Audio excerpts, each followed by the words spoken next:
శ్రీవారి లడ్డూకు సంబంధించిన breaking news చూస్తున్నాము. లడ్డూ వివాదం రోజుకో టర్న్ తిరుగుతోంది. ఈ కేసు తమిళనాడుకు చెందిన ఏఆర్ డైరీ మెడకు చుట్టుకుంది. ఇప్పుడు టీటీడీకి ఆ సంస్థ సరఫరా చేసిన నెయ్యిలో పంది జంతు కొవ్వులు కలిసినట్టుగా ల్యాబ్ రిపోర్ట్స్ లో తేలింది. దీంతో టీటీడీ అధికారులు ఏఆర్ డైరీపై కేసు పెట్టారు.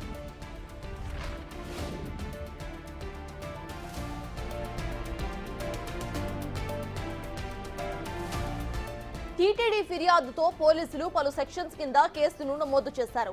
సెక్షన్ 274 ఆహారాన్ని కల్తీ చేయటం, సెక్షన్ 275 కల్తీ ఆహారాన్ని అమ్మటం, సెక్షన్ 318 సబ్ క్లాస్ 3 కల్తీ జరిగిందని తెలిసి ఇతరులను మోసం చేయటం, ఎదుటి వ్యక్తికి నష్టం జరిగేలా చేయటం, సెక్షన్ 299 ఆర్డబ్ల్యూ మతపరమైన మనోభావాలు దెబ్బతీయటం, సెక్షన్ 61 సబ్ క్లాస్ 2 మోసపూరితంగా నేరాన్ని ప్రోత్సహించడంపై కేసులు నమోదు చేశారు.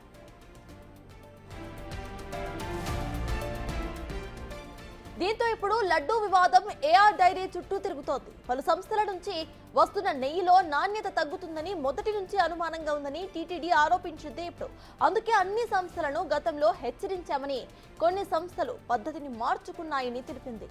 కానీ ఏఆర్ డైరీ ఫుడ్స్ లో మాత్రం మార్పు రాలేదని టీటీడీ ఆరోపణ.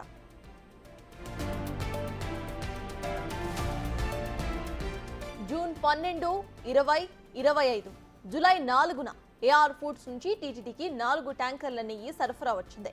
ఆ నెయ్యి నాణ్యతపై అనుమానాలు వచ్చి గట్టిగానే హెచ్చరించామని టీటీడీ చెబుతోంది. ఆ తర్వాత జూలై 6న 2, జూలై 12న 2 ట్యాంకర్ల నెయ్యి వచ్చింది. వాటి నాణ్యతపై కూడా అనుమానంతో నమూనాలను టెస్టులకు పంపారు తిరుమల తిరుపతి దేవస్థానం అధికారులు.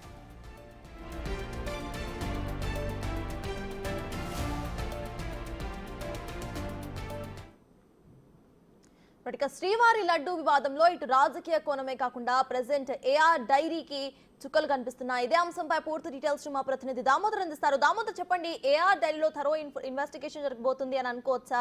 ఇటు టీటీడీ డైరెక్ట్ గా కంప్లైంట్ చేసినట్టుగా తెలుస్తోంది. దాని గురించిన అప్డేట్స్ ఏంటి?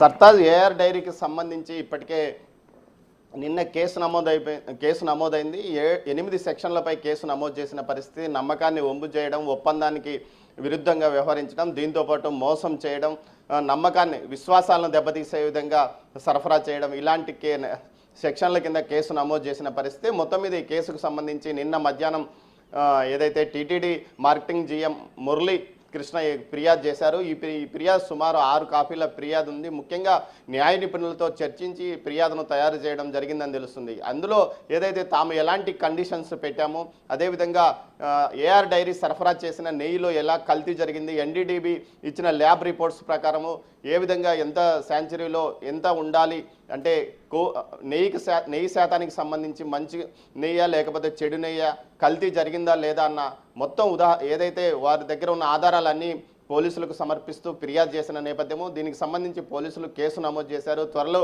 ఏఆర్ డైరీకి నోటీసులు పంపించనున్నారు.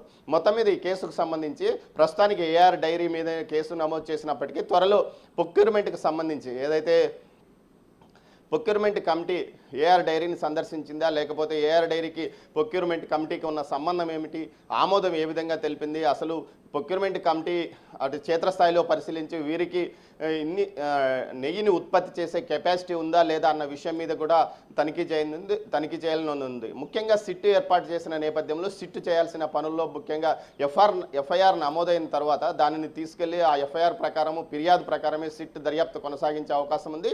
ఇందులో భాగంగానే నిన్న ఏదైతే టీటీడీ ఉన్నతాధికారులు సుమారు 2 రోజుల పాటు న్యాయ నిపుణులతోనూ ఉన్నతాధికారులతోనూ చర్చించిన తర్వాతనే నిన్న మధ్యాహ్నం ఫిర్యాదు చేయడం జరిగింది. వెంటనే కేసు కూడా నమోదైన పరిస్థితి. మొత్తం మీద ఈ కేసుకు సంబంధించి ఇటు పోలీసు ఏదైతే రాష్ట్ర ప్రభుత్వం ప్రతిష్టాత్మకంగా తీసుకుని ముందుకు వెళ్తున్న పరిస్థితి.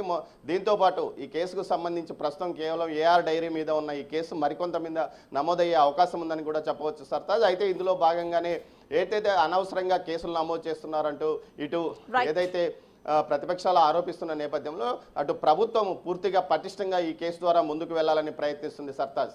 Right, thank you Damodar.